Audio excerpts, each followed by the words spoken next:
바울이 새로 부임한 베스도 총독과 유대 문화 종교에 익숙한 아그리빠 왕 그리고 고위 관료들 앞에서 자기 신앙 또 자신의 삶을 변호하고 변증하고 있습니다.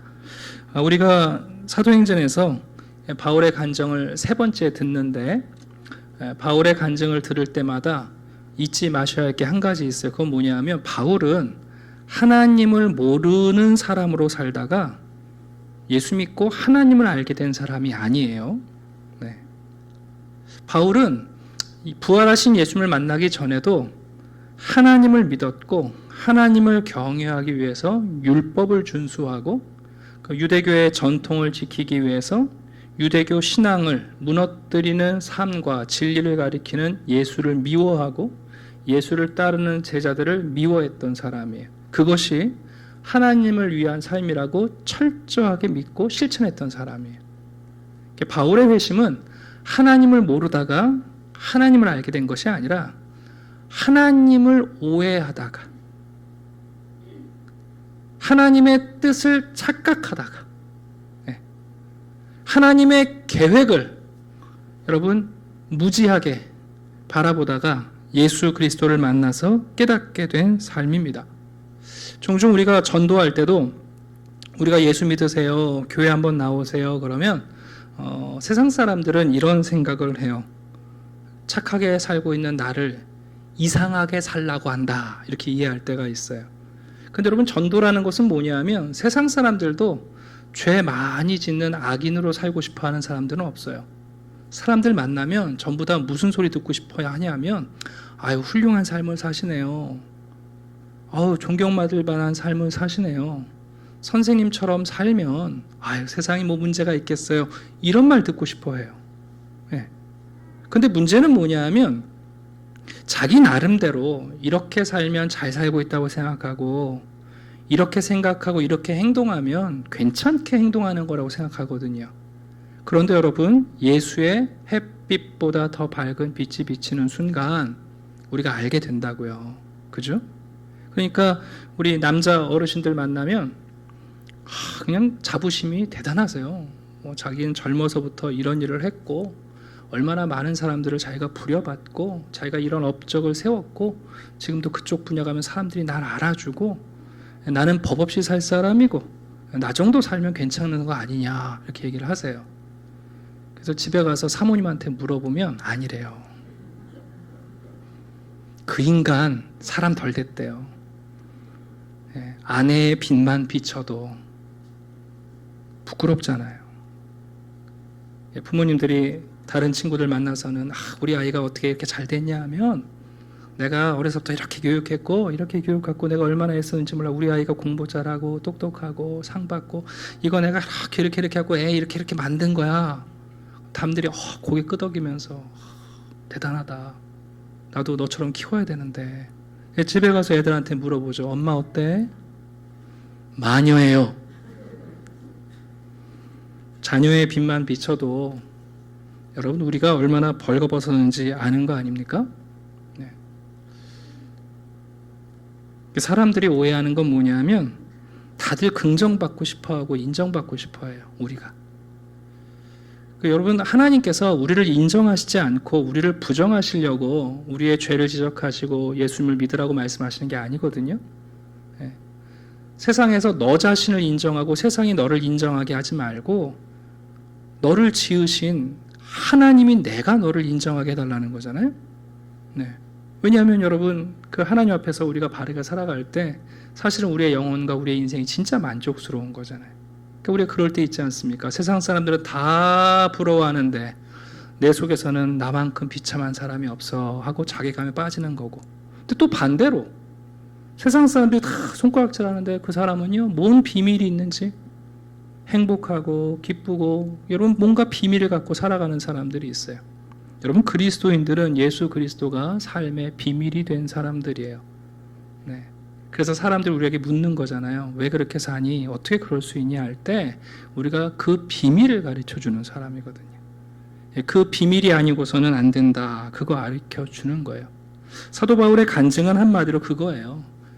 제가 왜 지금 베스도 아그리빠, 당신들 앞에 죄도 없지만 이렇게 묶여서 신문을 받고 있는가? 그럼에도 불구하고 내 안에 기쁨이 있고 내가 당신들 앞에서 당당할 수 있는 이유가 뭔가? 그 비밀이 뭐냐면 부활하신 주 예수 그리스도. 그것을 지금 우리에게 강조하고 있어요. 오늘 본문 19절 보시게 되면 바울은 이렇게 말하지요. 하늘에서 보이신 것. 유대인들은 하나님의 이름을 함부로 안 불렀어요. 그래서 일종의 대명사로서 하늘을 얘기해요. 그러니까 하나님 나라하고 천국이 같은 건데 하나님 이름 안 부르려고 하늘나라 그렇게 표현하는 거거든요. 이 얘기는 뭐냐면 바울이 하나님께서 제게 주신 그 소명을 따라 저는 일관성 있게 살아가고 있습니다.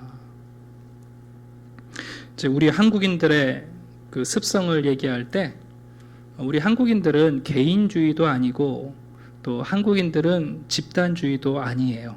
여러분들도 아시죠? 그런 거 들어보셨어요? 네, 일본 같은 경우는 이제 사람들의 사회적 그 정서가 집단주의예요. 그래서 그 집단 안에서 자기 역할 맡으면 큰 불만 없이 이렇게 다 살아서 그냥 생활해요. 근데 우리 한국 사람들은 여러분 집단주의인 것처럼 보이는데 우리 한국 사람들은 관계주의예요. 네. 그래서 우리는 꼭 집단을 위해서 일하는 것 같으면서도 안에 다들 분노가 있어요. 뭔가 만족이 안 돼요. 네. 그래서 항상 우리는 우리 자리가 아니라 뭔가 다른 자리에 가고 싶어하는 마음들이 있거든요. 여러분 사도 바울은 그렇게 상황에 따라 어떤 관계에 따라 그의 신앙과 그의 사역이 변칙법적으로 사용한 게 아니라 바울은 이렇게 얘기해요. 저는 그날 예수 그리스도를 만나고 하나님이 제게 주신 사명을 따라 저는 일관성 있게 지금까지 사역을 하고 있습니다. 네. 여러분 사도 바울이 일관성 있게 전했던 복음의 내용이 무엇인가? 오늘 본문을 보시면 모두 4가지로 소개되어 있어요. 먼저 우리 앞절 18절 보시면 어둠에서 빛으로 눈을 뜨게 하라 그랬습니다. 여러분 복음이 하는 일이 뭔지 아세요? 사람들로 하여금 밝은 빛을 비춰서 어둠에서 빛으로 나오게 하는 거예요. 여러분 어둠에서 빛으로 나오는 방법은 2가지가 있어요. 하나는 어둠에 갇힌 나이가 많은 불을 켜는 거예요. 초를 켜고 랜턴을 켜고 스탠드를 켜고. 또 한 가지 방법은 뭐냐면 그 어둠을 등지고 밝은 빛이 있는 곳으로 전진하는 거예요. 이제 우리가 건물에 들어갔는데 캄캄하면 사람들이 여러분 어떤 분은 라이터도 켜고 촛불도 켜고 랜턴도 켜잖아요. 막 그러면서 소동을 하고 있는데 한 사람이 저기 두꺼비 집 가가지고 두꺼비 집 아시죠? 메인 스위치 있는 거 전원불 탁 올리면 환해지잖아요, 여러분. 그럼 그때 뭐라고 그래요? 야, 꺼 그런다고 이제 랜턴 꺼, 촛불 꺼. 여러분 세상 살아가는 사람들도 다 빛을 원해요. 작은 촛불 하나 켜고 이거 꺼질까봐 그냥 조마조마하고 랜턴 불 켜면서 이거 배터리가 언제 달라 그거 걱정하고. 여러분 복음을 전한다는 것을 바울은 이렇게 표현했어요. 눈을 뜨게 하여 어둠에서 빛으로. 23절에도 빛을 비치게 하려 한다 그랬잖아요. 바울이 일관성 있게 복음을 전하는 일은 뭐냐면 자기가 마주했던 햇빛보다 더 밝은 빛 예수 그리스도 그 빛을 비추는 거예요. 그러니까 바울은 윤리적 기준을 가지고 사람들을 얘기하지 않고 또 도덕 얘기하지 않고 또 철학 얘기하지 않아요. 사도 바울이 복음을 전할 때 왜 예수 그리스도의 십자가 그분의 죽으심과 그분의 부활을 전했는가? 그게 여러분 햇빛보다 밝은 빛이거든요. 우리의 인생과 우리의 삶을 비추는 진짜 빛인 그거거든요. 그 빛에 비추어 볼 때 삶에 균열이 생긴 것이 확인이 되고 우리가 청소하지 못한 더러운 것이 드러나는 거지. 야, 조명 더 켜봐. 촛불 더 가지고 와. 언제 여러분 배터리가 닳아서 랜턴 꺼질까봐 조마조마. 복음이란 건 여러분 예수 그리스도의 빛으로 우리의 삶을 환하게 밝히는 거예요. 여러분 예수 그리스도를 알아가면 알아갈수록 정말 우리의 인생의 구석구석을 그분은 비추십니다. 구석구석을 비추십니다. 침대 밑까지 여러분 비추십니다. 복음이란 건 그런 거예요. 교회 안에서 자꾸만 이제 우리 성도들이 함께 예배드리고 말씀 공부할 때도 마찬가지인데 우리가 자꾸만 교회 안에서 엉뚱한 조명들을 켜려고 해요. 또 어떻게 하면 공부 잘하고 어떻게 하면 성공하고 어떻게 하면 건강하게 살고 다 필요해요. 예, 귀한 거예요. 예, 그거 무의미한 건 아니지만 그러나 여러분 교회 안에서 우리가 예배를 드리고 하나님의 말씀을 들을 때는 예수의 빛을 밝히는 거예요. 환하게. 그러니까 목사가 설교를 잘하는 거는 두꺼비 집을 올려야 되거든요. 예. 그래서 우리가 어둠 가운데 있었던 것 환하게 보는 순간 여러분 그게 복음이 우리를 찾아오는 거죠. 그제서야 기꺼이 어둠을 등으로 지고 빛이 비추는 곳으로 나아가는 거예요. 여러분 자꾸만 어두운 여러분의 인생에 촛불 더 갖다 놓으려고 애쓰지 마세요. 촛불 자꾸만 갖다 놔봐야 바람 한 번 불면 다 꺼집니다, 여러분. 스탠드 많이 켜놔봤자 짱돌 하나 날아오면 다 깨져버리거든요. 그러니까 늘 불안한 거예요. 밝긴 밝은데. 첫 번째, 이방인들의 눈을 열어서 어둠에서 빛으로 돌아오게 하라. 저는 그 이후로 이 한 줄기 빛, 햇빛보다 더 밝은 예수 그리스도의 빛을 비추면서 그 소명을 따라 살아가고 있습니다. 자, 두 번째는 뭐냐면요. 우리 18절 두 번째 줄 한번 보실래요? 사단의 권세에서 하나님께로 돌아오게 하는 일. 사도 바울은 말합니다. 제가 복음의 사역, 이 사도의 삶을 사는 이유는 뭐냐면 우리도 모르는 사이에 사단의 품이 자꾸만 좋아서 사단의 품으로 달려가고 사단의 품 안에서 안식하려고 하는 것, 그 사람들을 돌이키게 해서 하나님의 품으로 돌아서게 하는 일이다. 여러분 유대인들은, 이방인들은 돌아와도 하나님이 안 받으신다고 생각을 했어요. 하나님은 이방인들이 돌아와도 안 받으신다. 하나님은 유대인들만 받으신다. 이게 유대인들의 신앙인데 바울은 그게 아니에요. 예수 그리스도의 복음은 비록 사단의 품이 좋았던 사람들일지라도 돌아서기만 하면 하나님이 우리를 받아주신다는 것, 이게 복음이라는 것, 제가 그것을 전하고 있습니다 하는 거죠. 세 번째는 뭐냐 하면 18절 또 중간에 보시면 죄사함이라고 되어 있습니다. 여러분 복음은요 용서를 전하는 겁니다. 여러분 세상에서 진짜 용서가 있는 것 같으세요? 없는 것 같으세요? 이제 보통 우리는 용서라고 그러면 세 가지를 생각해요. 용서해줘. 내가 너를 용서해 줄게. 아, 용서받았다. 그럴 때 용서라는 것을 어떻게 이해하냐면 내 양심의 가책이 없어지는 걸 용서받았다고 생각할 때가 있어요.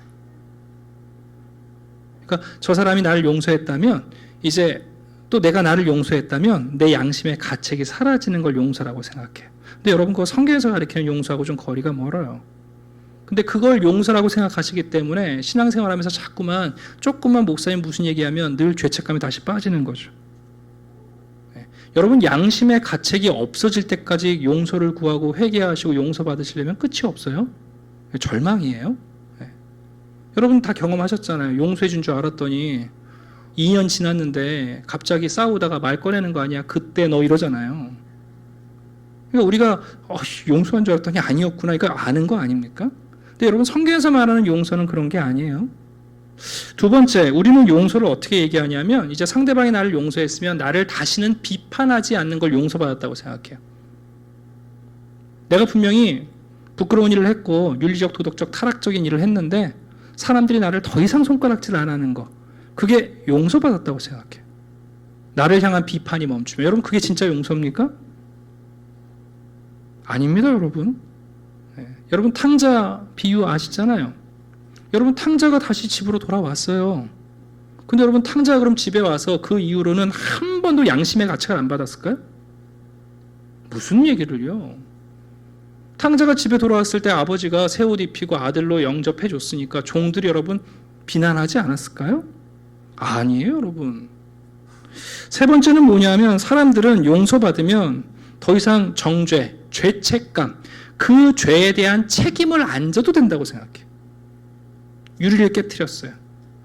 내가 용서해 주마. 그러면 유리값 변상 안 하는 게 용서받았다고 생각한단 말이에요. 근데 여러분 성경에서 말하는 용서는 그런 개념이 아니에요. 오늘 한 가지는 꼭 붙잡고 가십시오. 우리가 예수 믿고 죄의 용서함을 받는다는 것은 우리의 양심에 다시는 가책이 없고 사람들이 그 죄를 알고도 나를 비난하지 않거나 내가 책임을 안 져도 된다는 게 아니라 하나님의 가족과 공동체로 다시 편입되는 것을 얘기해요. 여러분, 죄와 부정은 레위기의 개념이 뭐냐면, 죄와 부정, 죄를 짓거나 더러워진 사람은 어떻게 하죠? 추방해요. 격리해요. 여러분, 코로나 시기에 우리가 격리라는 단어가 굉장히 익숙한데, 여러분, 죄와 우리의 부정이 우리에게 가져오는 것은 죄책감이나 양심의 가책이나 비난인 정도가 아니라 우리를 그 공동체, 가족으로부터 격리해버리는 거예요. 용서라는 개념은 여러분, 내 신앙 양심의 가책이 다시는 안 생기고 사람들이 날 비난하지 않고 내가 이제 대가를 안 물어줘도 되는 게 아니라 그 가족의 일원으로 우리를 다시 품어주고 받아주는 거예요. 그게 여러분 용서의 중요한 개념이에요. 우리가 하나님을 믿는다고 해서 여러분 평생 양심의 가책 없으세요? 그건 뻔뻔한 그리스도인이에요, 여러분. 예수 믿었다고 여러분 내가 죄 지은 거 사람들이 비난하면 안 되나요? 그런 게 어디 있습니까, 여러분? 비난받아 마땅하죠. 내가 예수 믿으니까 죄 짓고 나서 책임 안 져도 돼요? 아니에요, 여러분. 용서를 착각한 거예요. 용서는 뭐냐면 다시 하나님의 가족으로 하나님이 품어주시는 거예요. 그게 여러분 용서예요. 그래서 우리가 하나님의 가족으로 있으면서도 양심의 가책도 있고 비난받을 수도 있고 죄에 대해서 대가를 치러야 되는 게 있는 거예요. 그러나 궁극적으로 우리가 용서받았다는 것은 뭐냐면 그 공동체에서 격리되지 않는 거예요. 다시는 하나님이 우리를 하나님의 자녀로 영접해 주시고 다시는 우리를 버리시지 않는 거예요. 여러분, 그게 용서예요. 돌아온 탕자 비유가 들려주는 것은 둘째 아들이 여러분 집으로 돌아왔어요. 그 아들이 다시는 죄책감 없고 사람들한테 비난받지 않고 책임 안 지는 게 아니에요, 여러분. 보세요, 여러분. 큰형부터 비난하잖아요. 그 아들이 아버지가 자기를 품어줄 때 얼마나 여러분 양심의 가책을 받습니까? 오죽하면 제가 이제부터는 아들이 아니라 종으로 대가를 치르며 살겠습니다. 그거 아니에요? 근데 여러분, 용서라는 건 격리하지 않고 배척하지 않고 품어주는 거예요. 우리 한국 사람들이 여러분 사랑이란 말 잘 못해요. 그리고 사랑보다 더 간지럽고 손발 오그라드는 게 뭐냐면 용서한다는 말이에요. 근데 부디 바라기는 아내가 나를 용서했는지 안 용서했는지 어떻게 확인하실 거예요? 어떻게 확인하실 거예요? 침대에 들어가는데 발로 안 차면 용서한 거예요. 아침에 일어나서 여러분 밥상 차려져 있으면 그거 여러분 용서한다는 거예요. 비난하지 않는다는 거, 양심의 죄책감을 없애라는 게 아니에요. 용서를 거창하게 생각하는데 여러분 정말 중요한 건 그거예요. 바울이 말합니다. 제가 복음을 전하면서 그 하나님의 용서를 전했습니다. 죄책감 가질 수 있어요. 비난받을 수 있습니다, 여러분. 또 죄에 대해서 우리 책임을 져야 돼요. 그러나 하나님께서 그럼에도 불구하고 우리를 용서하셨다. 하나님의 영적인 가족으로 받아주셨다. 여러분, 이걸 전하는 거예요. 당신이 유대인이든 헬라인이든 관계없다. 그리고 마지막은 뭘 선포했냐면 나를 믿어 거룩하게 된 무리 가운데 기업을 얻게 하신다. 아이고, 여러분, 우리 시대에 좋은 부모 만나서 유산 많이 상속받는 거 얼마나 여러분 자랑거리인지 몰라요. 근데 여러분, 복음은 우리가 하나님의 가족이 되었을 뿐만 아니라 우리에게 하나님의 영원한 기업이 있다는 것, 하나님의 영적 유산이 있다는 것을 자꾸만 가르쳐 주는 거예요. 이 땅에서 아이고 내가 가난하고 약하고 무명이고 그런 사람들에게 아니다. 하나님이 너희들을 위해 준비한 기업이 있다. 여러분, 그거 전해주는 것, 그게 바울이 하나님의 소명을 따라 일관성 있게 살아온 자신의 삶이라고 변호하고 있어요. 여러분, 이건 바울의 삶일 뿐만 아니라 모든 그리스도인들도 이 사명을 따라 살아갑니다. 어둠에서 빛으로. 그리스도인들 어떤 사람인가? 두꺼비 집 올려주는 사람들이. 또 촛불 하나 갖다 켜주고, 또 건전지 몇 개 선물해주는 사람이 아니라 우리는 두꺼비 집 올려주는 사람이에요. 사단에게 매여있는 사람들을 여러분 하나님에게로 돌아와라. 그럼 품으신다. 네가 지옥의 자식이라도 아니다. 돌아서면 하나님이 받으신다. 이게 참 좀 어려운 얘기예요.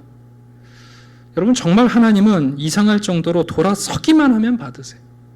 우리가 금요기도회 때 요엘서 말씀 보는데 요엘서는 죄도 지적하지 않고 회개도 말하지 않아요. 되게 묘하죠. 네. 요엘서가 흔히 이제 성령의 서신서라고, 성령의 선지서라고 말을 하는데, 요엘서는 여러분 죄를 지적하는 내용이 없고요, 회개도 말하지 않아요. 근데 요엘서가 말하는 게 뭐냐면 하나님께로 돌아오는 것을 얘기하거든요. 돌아서기만 하면 성령을 부으신다는 거예요, 하나님의 영을. 네. 그 확신을 들려줘야 돼요. 나도 예수 믿어도 될까? 글쎄, 너는 조금 어렵겠다. 이거 아니라 무슨 얘기냐. 네. 돌아서기만 하면 하나님은 품으신다.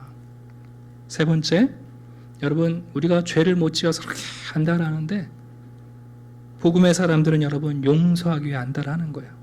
우리가 이제 2017년도에 우리 교회 표였잖아요. 너희를 받아 그리스도께서 하나님께 영광을 누리신 같이 서로 받으라. 그게 용서예요, 여러분. 그냥 받아주는 거예요. 교회 안에서 성도들을 서로 용서하는 거, 뭐 만나가지고 너 나 용서해? 나 너 용서해. 확실하지? 확실해. 이게 아니라 밥 먹을 때 전화해서 와, 용서한 거예요, 여러분. 여행 갈 때 내 차 타. 용서한 거예요, 여러분. 뭐 거창하게 여러분 자꾸만 뭐 확인증 받으실 거예요? 공증하실 거예요? 네. 성경에서 말하는 용서는 양심의 가책이 사라지는 거 아니에요, 여러분. 평생 우리가 갖고 살아요. 네. 우리가 죄인이라는 거 알고요. 예수 믿으면 믿을수록 나의 죄가 더 크게 보여요. 네. 때때로 우리가 서로를 비난할 수 있어요. 왜? 비난받을 일을 하니까. 네. 비난하지 말라고 말하지 않아도 돼요, 여러분. 그러나 비난하지만 아침밥 차려주잖아요. 네. 띵동 문 열어준다니까요. 여러분 생각해 보세요. 가장 중요한 것, 여러분 우리가 믿음 안에서 하나님이 우리에게 주신 유산을 자꾸만 상기하는 거예요. 가진 거 없다고 그러지 마세요, 여러분. 우리 아니에요. 우리가 소유한 건 전부 다 유효기간이 영원한 것들이에요. 세상 사람들이 가지고 있는 건 여러분 전부 다 유효기간이 있어요. 사람들이 음식 사러 가서 유효기간 안 보고 덕커덩 사갖고 먹어갖고 배탈 나잖아요. 우리가 유효기간을 안 봐서 그래요. 유효기간 보시면 우리가 갖고 있는 기업은 여러분 유효기간이 없어요. 사도 바울이 말했던 복음을 전하는 것, 제가 일관성 있게 살아온 것은 바로 이것입니다. 가끔 제가 이런 생각을 해봐요. 사도 바울이 이 자리에 와서 설교를 하면 여러분들이 다 예수를 사랑하게 될까? 조일남 목사가 설교해서 여러분들이 주무시면서 꿈과 환상을 보시는 게 아니라 바울이 설교하면 여기 계신 분들이 전부 다 예수를 사랑하게 될까? 한번 오늘 본문 볼까요? 바울이 이렇게 설교하고 변증하는데 누가 있냐면 첫 번째 베스도가 그거 듣고 있죠. 또 아그리빠 왕이 듣고 있어요. 어떻게 반응하는지 한번 볼까요? 자, 바울이 예수님의 고난과 부활을 얘기할 때요, 베스도가 소리를 지릅니다. 뭐라 그러냐면 바울아, 너 미쳤구나. 여러분 베스도가 바울한테 말해요. 이 말을 다 듣구나. 너 미쳤구나. 근데 베스도가 말하는 미쳤구나라는 것은 바울을 폄하하는 표현이 아니에요. 왜냐하면 여러분 그 다음 말을 들어보세요. 내 많은 학문이 너를 미치게 한다. 여러분 베스도가 바울의 변증을 들으면서 적어도 한 가지 확신한 건 뭐냐면 저 사람 많이 배운 사람이네. 네? 이 어려운 변론을 전문 변호사도 없이 바울이 다 직접 하잖아요.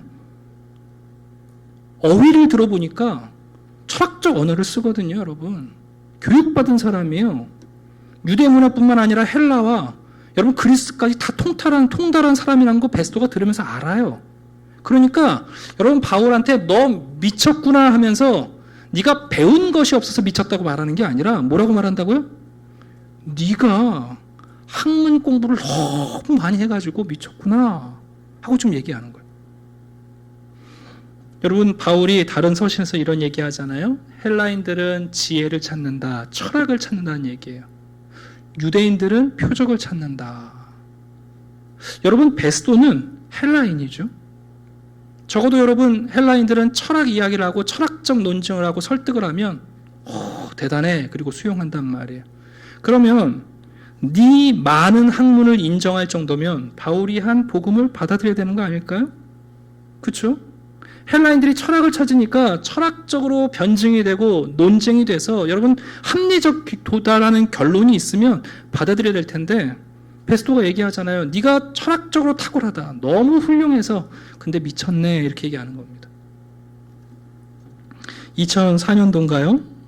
우리 한국 사회를 강타했던 책이 한 권 있습니다. 책을 안 읽어보셨어도 책 제목은 다 아세요. 뭐냐 하면 미쳐야 미친다. 다 들어보셨죠? 네. 그때 한참 이제 한양대 교수님이신 정민 교수님이 쓰신 책인데 사실 책 내용은 매우 고전적이에요. 근데 그 책 제목 자체가 많은 사람들에게 이슈가 됐고 이 앞에 미친다는 것은 crazy, 미쳤다는 뜻이고 뒤에 미친다는 것은 도달했다는 뜻이잖아요. 무언가에 몰입하고 집중하고 무언가에 헌신해 봐야 도달한다는 뜻이죠. 네. 그래서 당시 사회에서 많이 회자가 됐어요. 우리가 흔히 미쳤다 그러면 안 좋은 표현이었는데 거기서 우리가 어떤 분야에 어떤 영역에 우리가 집중해 보면 뭔가에 도달한다는 거죠. 이제 그 책이 베스트셀러가 되면서 보통 사람들이 책을 읽으면 앞부분 읽다가 중간에 멈추잖아요. 그래서 그 앞에 있는 인물이 되게 유명해졌는데 실학자인 이덕무라는 분의 간서치전이라는 책 소개가 나와요. 이분이 실학자이긴 한데 뭐 흔한 말로 뭐 관직에 오른 분도 아니고 대단히 유명한 분도 아니에요. 평생 그냥 학문을 연구하신 분이에요. 오죽하면 사람들이 책에 미쳐 산다고 했던 분인데 근데 이분을 소개하면서 무슨 얘기하냐면 이분이 자기의 꿈이 뭐냐 물으니까 이렇게 표현했어요. 지리산의 물고기가 되는 게 나의 꿈이다 그랬어요. 한번 생각해 보시겠어요? 지리산의 물고기. 이게 대체 무슨 뜻인가? 이분이 학문을 연구하면서 학문의 세계라는 것이 정말 바다처럼 넓은 거 아니에요? 자기는 한낱 물고기에 지나지 않고 그러니까 자기의 꿈이 뭐냐 하면 그 학문을 갈고 닦고 내가 연구를 많이 해서 지리산에 오를 만한 물고기가 되는 거 그런 표현을 이렇게 표현을 하신 거예요. 여러분 세상에서 학문에 이렇게 열심을 내고 이런 소망이 있는데 여러분 그런다고 해서 그러면 정말 헬라인들은 지혜를 만나면 예수 그리스도를 만나겠는가? 여러분 그렇지 않죠. 여러분 25절 바울이 베스토에게 이렇게 답변합니다. 제가 미치지 않았습니다. 네. 어떻게 그러면 미친 사람이 이렇게 논리적인 얘기를 해요. 네. 제가 미친 거 아닙니다. 한마디를 더하죠. 도리어 저는 참되고 온전한 말을 합니다. 진리와 맑은 정신으로. 제가 중국어 성경에는 청신이라는 단어를 써놨어요. 참 멋진 표현인 것 같아요. 제가 청신한 마음으로 말하는 겁니다. 사물에 대해서 오해하지 않고 오류가 아니라 과장 없이 진실하게 진실한 말을 제가 하고 있습니다 하고 얘기해요. 빌립보서 3장 8절에서 9절을 보면 바울은 이렇게 얘기했습니다. 모든 것을 해로 여김은 내 주 그리스도 예수를 아는 지식이 가장 고상하기 때문이다. 그 안에서 발견되려 함이니 내가 가진 의는 율법에서 난 것이 아니요 오직 그리스도를 믿음으로 말미암은 것이다. 아마 사도 바울이 이 변증하면서 예수 그리스도의 죽음과 부활만 딱 생략했으면 베스토가 박수를 쳤겠죠. 훌륭해. 어쩜 저렇게 철학적일까? 그렇지 않아요, 여러분? 근데 바울은 뭐라고 말하냐면 바울이 못 배워서가 아니라 학문의 깊이가 없어서가 아니라 그럼에도 불구하고 예수 그리스도를 아는 지식이 가장 고상하기 때문에 그가 가진 모든 학문과 철학적 배경을 가지고도 그가 주장하는 것은 예수 그리스도의 죽으심과 부활인 거예요. 그래서 바울이 말하는 거죠. 헬라인들은 지혜를 구하고 유대인들은 표적을 구하지만 지혜를 준다고 해서 구원받는 거 아니고 기적을 일으켜준다고 해서 여러분 예수 믿는 거 아니에요. 바울은 그래서 노골적으로 예수 그리스도의 죽음과 부활을 전하는 거예요. 네. 한 분 더 살펴봅시다. 이제 아그리빠 왕입니다. 여러분 아그리빠는요 정말 유대 문화와 유대 종교에 익숙했던 사람이에요. 이 아그리빠라는 분이 주후 27년에 태어나서 100년에 죽으셨어요. 근데 이분이 한참 예수님이 공생의 사역을 하시고 십자가에 달려 죽으실 때 로마에 유학을 했거든요. 네. 그때 당시 로마 황제가 될 클라우디오하고 친구 관계를 맺으면서 같은 스승 밑에서 문화생으로 공부를 했어요. 근데 여러분 한번 생각해 보세요. 이 아그리빠는 잠시 후면 로마에서 유학을 마치고 본국에 돌아가서 유대 왕이 될 사람이잖아요. 그러니까 이 아그리빠는 로마에 있을 때도 유대에서 어떤 일이 벌어지는지 늘 관심을 기울였던 사람이고 유대의 소식을 다 들었던 사람이에요.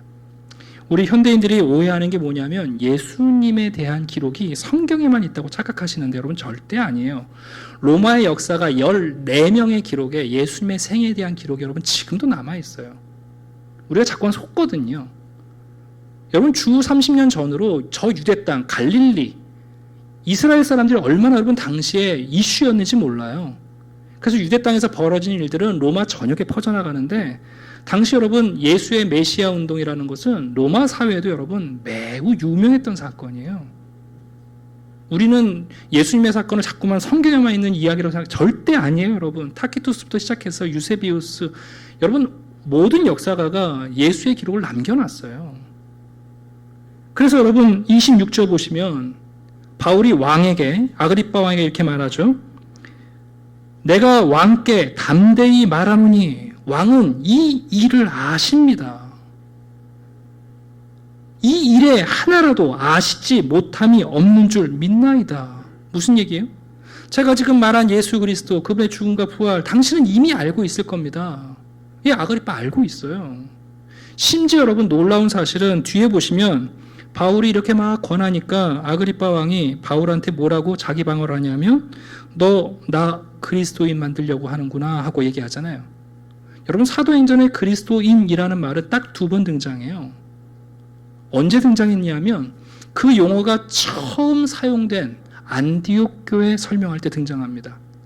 사도행전 11장 26절을 보시게 되면 안디옥에 데리고 와서 둘이 바울과 바나바가 교회에 1년간 모여 있어 큰 무리를 가르쳤고 제자들이 안디옥에서 비로소 그리스도인이라 일컬음을 받게 되었더라. 그 전까지는 예수를 따르는 사람들을 유대교의 한 분파로 이해했어요. 이 사람들을 뭐라고 불러야 할지 몰라가지고 그 도를 따르는 사람들 이렇게 불렀어요. 근데 여러분 그 예수를 믿는 교회 성도들을 그리스도인이라고 부르는 것은 보통 사람들이 아니라 그 당대 사회의 지식인층들이 성도들을 호칭했던 이름이에요. 왜? 잘 모르는 사람들은 예수님이 길이요 진리요 생명이요 그분을 쫓아다니니까 그 길을 걷는 사람들이 이렇게 이해를 했는데 지식인들은 아는 거예요. 저 사람들은 예수라는 사람을 메시아로 믿는다. 그리스도라고 믿는다. 그래서 여러분 안디옥 교회 성도들을 당시 지식인들이 그리스도인이라고 불렀단 말이에요. 근데 여러분 아그리빠가 바울한테 지금 뭐라고 얘기해요? 네가 나를 누구로 만들려고 한다고요? 그리스도인으로 만들려고. 아그리빠가 알고 있는 사람이에요, 여러분. 당시 그리스도인들이 어떻게 사는지를 너무 잘 아는 사람이에요. 그래서 여러분 이 아그리빠한테 바울이 말하는 거 당신 다 알지 않습니까? 예수님에 대해서도 알고 그분이 어떻게 죽으셨는지 알고 그분을 따르는 사람들이 어떻게 사는지 당신 너무 잘 알지 않습니까? 그랬더니 아그리빠가 여러분 자기 방어를 합니다. 뭐라고 말합니까? 28절 적은 말로 이 짧은 시간에 나를 그리스도인 되게 하려고 한다. 바울이 뭐라고 생각했냐면 선지자 믿지 않으십니까? 선지자를 믿는다면 선지자가 예언한 대로 예수 그리스도께서 예언을 성취하셨다면 선지자를 믿는다면 예수를 믿어야죠. 그러니까 아그리빠가 곤란한 거예요. 선지자 안 믿는다 그러면 유대인들이 아그리빠 미워할 거고 선지자 믿는다 그러면 예수 그리스도를 믿어야 될 거 아니에요. 예수님이 이 땅에 오셔서 그 선지서의 내용들을 그대로 재현하신 분 아닙니까? 말씀을 정리하려고 합니다. 여러분 유대인들은 지혜를 찾고 헬라인들은 지혜를 찾고 유대인들은 표적을 찾는데요. 그렇다고 지혜롭게 철학을 말하고 기적을 보여주면 사람들이 예수를 믿는 게 아니에요. 그죠? 지금 보세요, 여러분. 우리가 세상에 예수님을 철학적이고 과학적이고 합리적으로 전한다고 해서 믿지 않고 여러분 기적을 보여준다고 해서 예수님 믿지 않아요. 더 보여달라고 그래요. 아그리빠 왕처럼. 내가 시간을 주고 좀 더 생각해 봐야겠다. 여러분 바울은 마지막에 이렇게 복음을 선포합니다. 여러분들이 다 나와 같아지기를 원합니다. 바울은 지금 지혜를 가지고 기적을 가지고 예수님을 증거하려고 하지 않아요. 바울은 자신의 삶으로 예수를 증거하려고 해요. 바울의 자기 변호는 철학에 의지하거나 기적에 의지하고 있지 않고요. 이거 메인 거 외에 제 삶처럼 여러분들이 다 되기를 원합니다. 어둠에서 빛으로, 사단으로부터 돌이켜서 하나님께로, 하나님의 가족으로 용서를 받고 하나님이 주시는 그 기업을 받아 누리는 삶으로 베스도 당신도 아그리빠 당신도 다 나와 같이 되기를 원합니다. 여러분, 우리가 전도한다는 거 뭐 똑똑하면 전도 잘 되고 사람들이 잘 받아들일 것 같죠? 그렇지 않아요, 여러분. 기적 행하면 사람들이 예수를 믿을 것 같다고? 절대 아니에요. 여러분, 하나님이 우리에게 복음을 주셨을 때, 그래서 하나님은 예수 그리스도를 이 땅에 보내셔서 예수의 삶으로 우리에게 하나님의 복음을 주셨어요. 예수의 삶으로.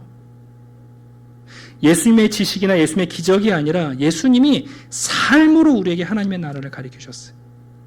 예수님 역시 사도들을 불러서 예수님의 삶을 보고 듣고 가르치셔서 세상에 우리를 파송하시면서 우리의 삶으로 복음을 전하라고 말씀하시는 거예요. 한 주간 우리에게는 그런 사명이 있습니다. 여러분의 삶으로 사람들이 그 비밀을 물을 때 여러분의 삶이 구현하고 있는 예수 그리스도를 보여주는 일, 여러분, 그 일관된 삶이 그리스도인의 삶입니다. 혹 여러분들도 신앙생활 오랫동안 하시면서 뭔가 지식적으로, 합리적으로, 철학적으로 뭔가 걸림돌이 있어서 예수를 못 믿는다고 생각하지 않으세요? 아니면 혹시 여러분, 예수님이 정말 계신 하나님을 한번 만나보고 기적을 체험하고 뭐 은사를 좀 만나면 내가 예수를 믿게 되지 않을까, 더 열심히 믿게 되지 않을까?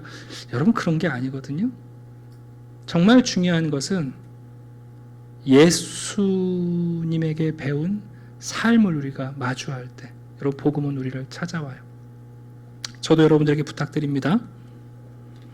목사로 새벽 예배를 매일 드려야 하는 고통 외에는 여러분들이 다 저와 같이 되시기를.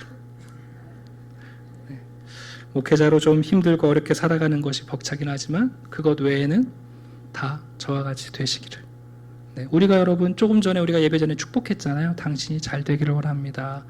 나보다 더 잘 되기를 원합니다. 그런데 여러분, 세상을 향해서는 이렇게 인사해 주셔야 돼요. 당신이 나처럼 되기를 원합니다. 그런 고백과 축복하실 수 있는 분들이 되기를 주님의 이름으로 축원합니다. 기도하겠습니다. 아버지 하나님, 감사합니다. 오늘도 우리 주 예수 그리스도의 그 은혜의 빛이 우리의 삶을 비춰주시니 감사합니다.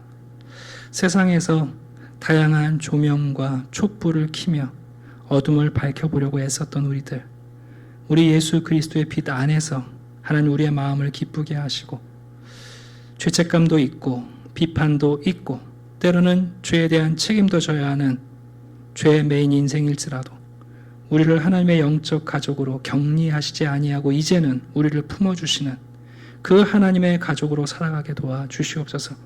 세상에 빛을 비추는 성도들이 되게 하시고 누구든지 돌이키면 하나님이 받으신다는 확신을 가지고 우리에게 주신 그 영원한 기업들을 바라보는 소망의 삶이 되게 해주시옵소서. 사람들은 지금도 지혜를 구하고 기적을 찾습니다. 그러나 주님, 예수님을 만나는 것은 그 지혜와 그 표적이 아니라 예수님처럼 십자가를 지고 사랑하는 바로 우리의 삶에 달려있는 줄 알게 하시고 한 주간 우리의 삶으로 복음을 구현하는 성도들이 되게 해 주시옵소서. 감사드리며 예수 그리스도 이름으로 기도드립니다. 아멘.